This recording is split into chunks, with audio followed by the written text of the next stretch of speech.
The topic for today is contingent contracts. The first thing is the contingent contracts are also known as conditional contracts. The concept of the contingent contract is given under chapter number 3 of the Indian Contract Act 1872.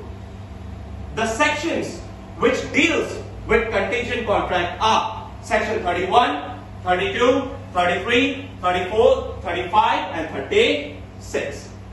Now, the term contingent contracts has been defined under section number 31, and according to the definition of the term contingent contracts, a contingent contract is a contract to do or not to do something if an event happens or does not happen.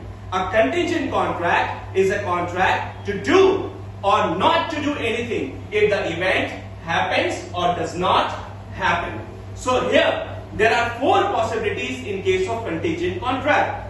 First possibility is to do something if the event happens, not to do something if the event happens, to do something if the event does not happen, not to do something if the event does not happen.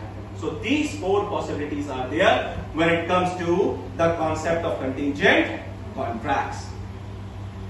Now, when we talk about section number 32 of the Indian Contract Act 1872, it specifically deals with the happening of the event.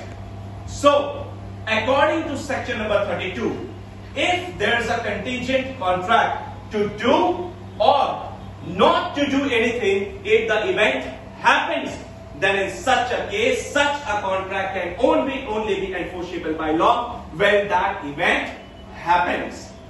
But if the happening of that event somehow becomes impossible, then in such a case, such a contract would become void.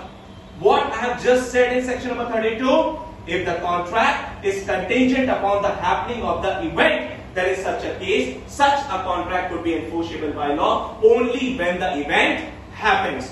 But when the happening of the event becomes impossible, the contract would become void, not enforceable by law.